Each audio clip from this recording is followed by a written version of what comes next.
My name's Trevor.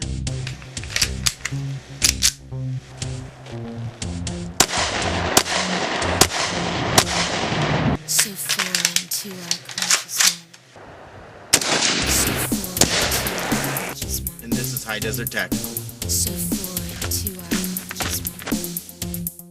So foreign to our conscious mind.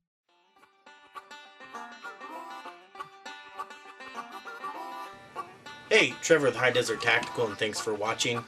It's been a while since I made a video, and I just want to apologize about that. It's been busy, work is busy, I don't have a lot of money, and that's one thing about High Desert Tactical is kind of like budget fun with firearms and whatnot and outdoors. I don't know, but anything tactical on a budget, that's really what it's all about. I did invest money in a new in the waistband style holster. It's locally made. It's called Tracker Leather is the name. Ed Stebbins is the maker. He's local.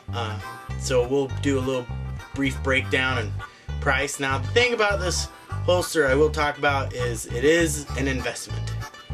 It's handmade completely. I mean, there's no mass-produced parts or anything, and it's local. And so I'm all about local economy and trying to support manufacturers. I'm always willing to spend the extra money for something of good quality and that supports people around my hometown. So here it is. So this is in the waistband Tracker Leather. This is for my Ruger LC9. It's the gun I carry at all times. It's small but mighty, and I like it because it's small and concealed, and it's easy to carry and no one knows. And if you notice, it's hot as hell, so I'm wearing my fancy looking shorts. So here she is. So that's it. That's the in the waistband leather holster from LC9. I'm gonna do some close-ups on it. It is formed, and we'll do a brief talk about that. So let's get started. Okay, so here is the Tracker Leather in the waistband holster by Ed Stebbins. So this guy's made for my LC9. It is form fit. Basically, he wets the leather after he figures out the initial pattern that he's going to have. Then he forms the leather to the gun, uses deer antlers to press and relief and cause the shaping of the leather for the actual action, the trigger guard, the way it seats in there even gives it a little bit of a bow out through it. So we'll just make sure that unload this guy just in case. Check it. It's clear. So that's out of the way. So even releases this out a little bit, so this puppy kind of splays out just a tad bit, so it's easier to reholster if you need to. So there's a few things about it that I really like. I like everything about this. This is the best purchase I made. I decided to go with. It's machine stitched, so super fine stitching. It's very rigid. Everything is buffed out, so there's like actually no like patent leather look. Like there's no rough edges or anything. Everything's super smooth. The rivets or the mounting hardware that he uses, a lot of people talk about that they have smooth rivets, and that's always kind of handy, but he uses this typical hardware where it's not like purposely smooth. But I don't even notice that it's there. It doesn't even leave marks in my skin after a long day of wearing it. I've been wearing this guy for 3 days now. I want to make sure I wore it enough to actually, talk about it and be sure that I really liked it. The thing I noticed that I really dig versus the Kydex in the waistband holsters, and there's been a lot out there. I've noticed that a lot of people like them where they basically have the same footprint, okay, but the actual exterior portion is Kydex. And so the thing I noticed is with Kydex, so wherever your gun's footprint ends and the Kydex has to make up to attach to the leather, it comes out, 1/4 inch to a 1/2 inch. So that's basically adds 1/4 to a 1/2 inch on both sides, so it can go basically from a 1/2 inch to an inch of total distance of width, which causes the holster to be more rigid. The two-piece leather style I really like is if you actually look at it, see this curve? So if you're looking at it, this is the front of my pelvis and this is the back towards my butt. So this kind of wraps around my pelvis. I wear mine shifted back just a little bit. It's more comfortable than straight on my hip, and it also seems to fit my body better.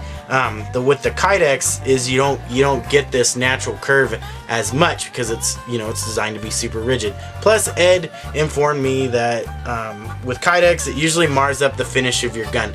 Now I'm very my gun is a tool. It's meant for protection. I don't really care, basically I don't really care what she looks like as long as it functions and works correctly and does what it's supposed to be done. Which one thing about the LC9, I've shot it a lot, even since I did my review on what my concealed weapon preference is. This gun is just an amazing gun. I really dig it.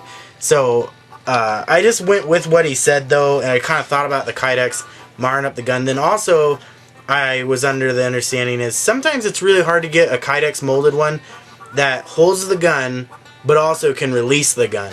Now the thing about the tracker leather is the gun fits super snug, okay? I mean, it doesn't fall out. And I can go like this and she doesn't fall out, okay? But to remove it, it's fairly simple. If you wear a little bit looser jeans like on your days off, like I'm in shorts as you noticed in my intro, it's hot as hell at where I'm at and I'm just burning up.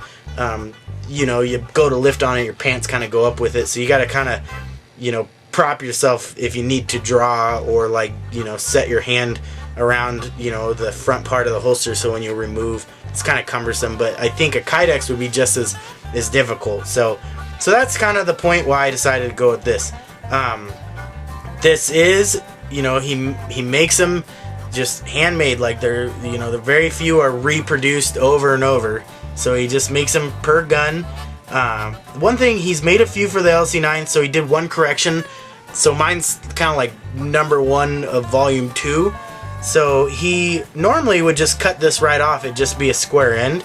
But he noticed that after squared end, he'd really have to force this down and get a nice abrupt edge, and that would be a little uncomfortable on some people's bodies. Like the back side of this would rub against your leg and everything, and so he went with mine and made a round edge and let the actual body of the nose or whatever taper down to give it a smoother movement. Because as you're moving, this is moving in your body, and that is a big, huge, comfortable thing.